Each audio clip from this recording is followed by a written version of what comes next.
Kasama niya ang lahat ng mga anghel. Kung magkagayon, luluklok siya sa luklukan ng kanyang kaluwalhatian. At titipunin sa harap niya ang lahat ng mga bansa. At sila'y pagbubukod-bukodin niya na gaya ng pagbubukod-bukod ng pastor sa mga tupa at sa mga kambing. At ilalagay niya ang mga tupa sa kanyang kanan. Tatapat sa kaliwa ang mga kambing. Kambing. Diba? Linaw mga kapatid. Linaw no? Ha? Sapagkat kung magkagay sasabihin ng hari sa nanga sa kanyang kanan, magsiparito kayo mga pinagpala ng aking Ama, manahin inyo ang kaharian na kahanda sa inyo, buhat ng itatag ang sanlibutan. Ayan mga kapatid. Ha? Kaya yun talaga ang dapat natin pag-aralang mabuti. Magpakatatag tayo mga kapatid ko para maibigay natin yung pinaka-best na paglilingkod natin sa Panginoon. Amen ba mga kapatid? Amen. Ha? Amen? Amen. Palakpakan natin ang Diyos sa buhay. Kaya nga mga kapatid, napaka-importante ito. Na maging matatag, mag-increase mga kapatid ko yung katatagan natin sa pananampalataya, pag-increase ang ating mga buhay na naglilingkod sa Panginoon. Hallelujah! Kaya nga sabi ng Panginoon sa John chapter 14 verse 1, let not your heart be troubled, believe in God, believe also in me. In my Father's house are many mansions. Kaya mahalaga lang, huwag lang daw tayo maguluhan, huwag lang daw tayo magulumihanan, huwag lang daw tayo ma-discourage sa paglilingkod sa Panginoon. Tandaan ninyo, ang paglilingkod sa Diyos, hindi po natin pwede mga kapatid ko itigil. Yes. Ang paglilingkod ay hanggang kamatayan. Kung tayo mga kapatid ko, as a church tayo ang babae, ang Panginoon ang siyang mga kapatid ko, groom, tayo ang bride, kinasal tayo sa Panginoon. Kapag tayo nakipaghiwalay sa Panginoon, salawahan ka. Hindi ka karapat-dapat sa iyong makapangasawa. Ganon din daw tayo mga kapatid. Amen. Amen. Kaya kailangan talaga, sabi nga, for better and for worse. Ang for better and for worse, i-apply din natin ito mga kapatid ko bilang spiritual family mga kapatid. Tandaan ninyo, sa hirap at ginawa rin, hindi pwedeng papaghiwalayin ng sino mang tao ang pinag-isa ng Diyos. Tayo pinag-isa ng Diyos, tinanggap natin ang Panginoon, hindi tayo dapat mapahiwalay mga kapatid ko dahil lang sa tao. Dahil lang sa pagsubok ng tao. Sino ba mga kapatid ko ang naging dahilan kung bakit maraming mga Christians ang hindi na naglilingkod? Tao ang dahilan. Tao mga kapatid. Ano pa mga kapatid ko ang mga dahilan? Yung mga bagay na nandito sa mundo, nagawa rin ng tao. Amen? Amen. Marami ang nababackslide dahil sa kasalanan. Yes. Kaya nga, nag-iingat talaga tayo mga kapatid. Huwag na huwag nating bigyan talaga ng puwang ang kaaway sa ating buhay. Yes. Be holy. Talagang sinabi ng Panginoon yan. Dahil pagka walang kabanalan, walang makakakita sa Panginoon. Basahin ko sa inyo mga kapatid. Para proven.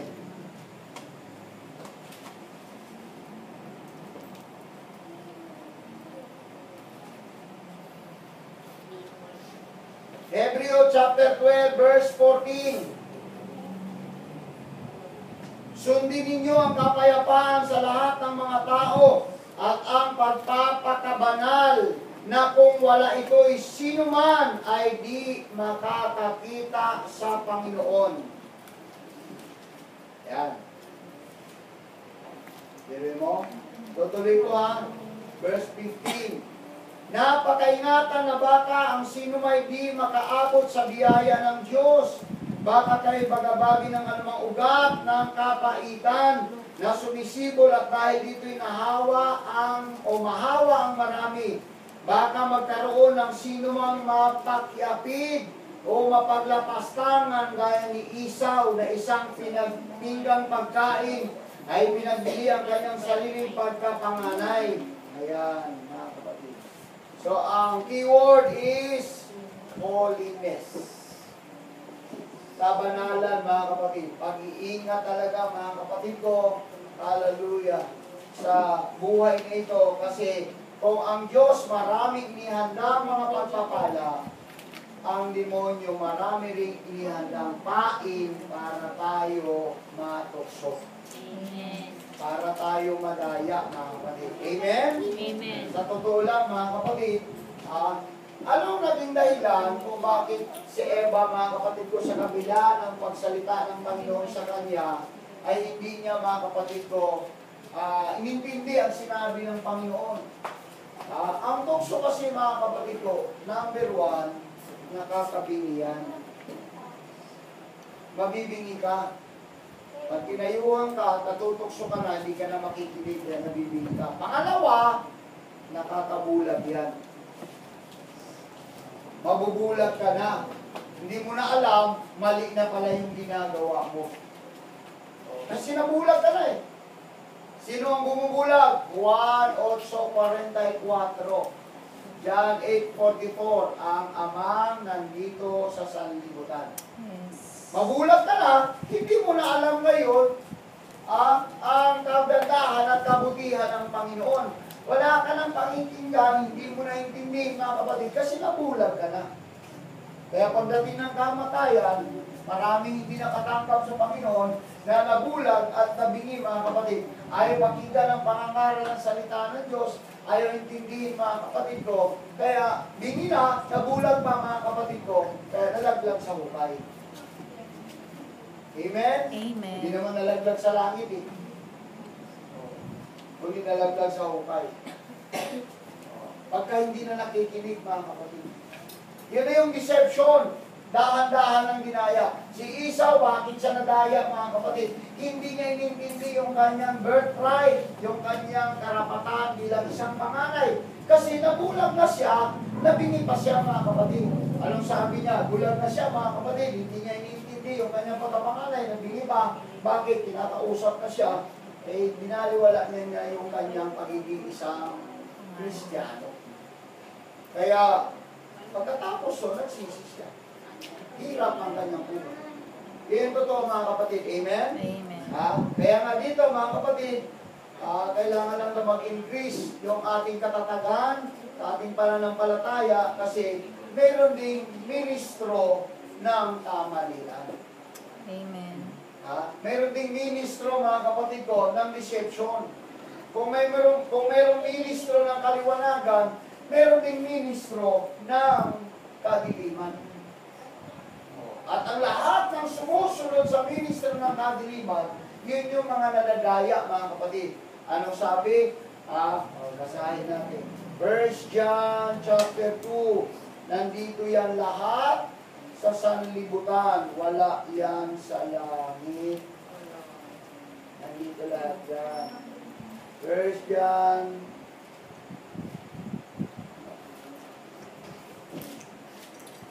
2. 1 John 2:15, kaya nga sabi ni John, huwag ninyong ibigin ang sanlibutan. Ayan. Huwag daw natin ibigin ang sanlibutan. Ibig sabihin, huwag mong mahalin itong mundong ito.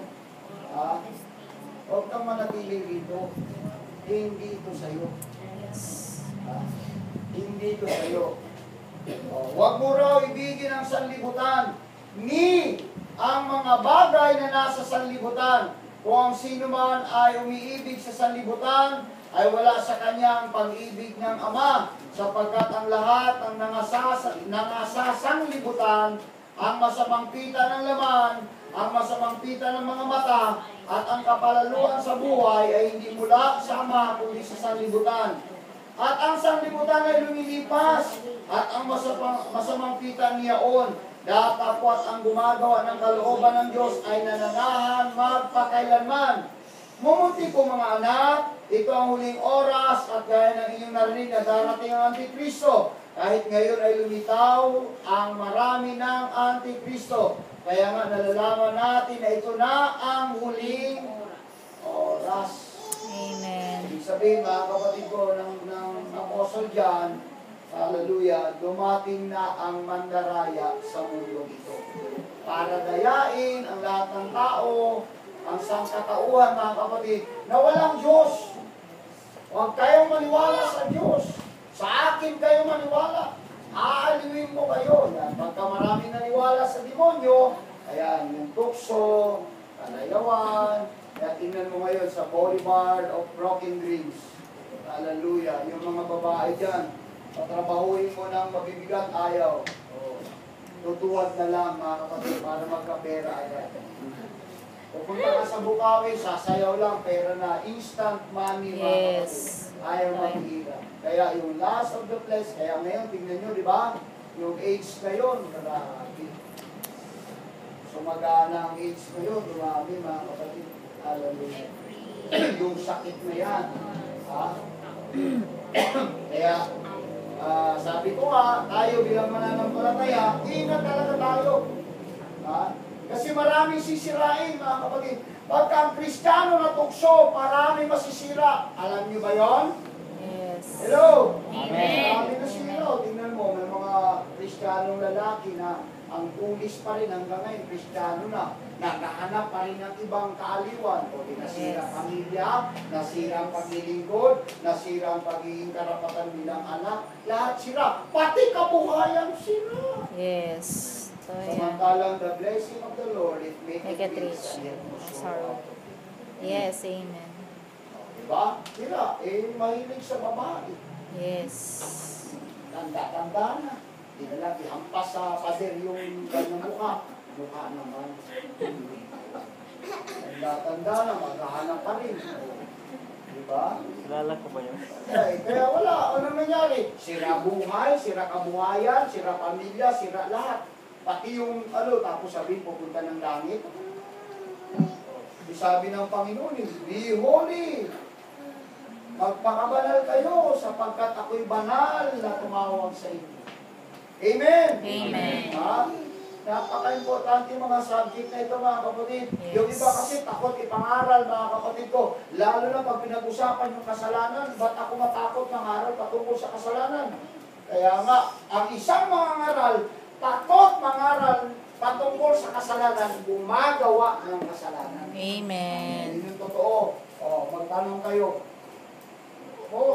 Magtanong kayo, bakit takot, bakit nagagalit? Kasi ginagawa yung kasalanan. Amen. Pangalawa, magandang bagay yun. Pag ang isang pastor nangangaral ng kasalanan, nag-iingat siya sa kanyang sarili. Amen. Amen? Amen. Kaya kasi sinasabi lahat eh. Magandang aral yan eh. Halimbawa lang, example. Halimbawa lang, mga kapatid. Sinasabi, may lumapit sa akin. Pastor, pwede bang mag-reporting tayo dito? Sa church?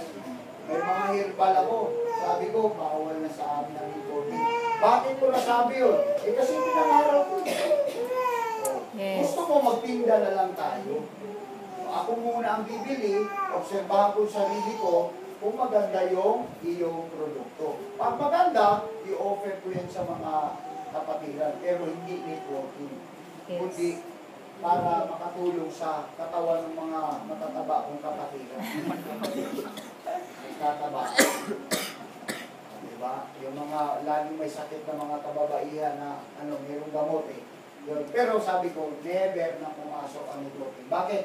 Tinuro ko na eh. Yes. Kung hindi ka nagturo nun, pwede ba?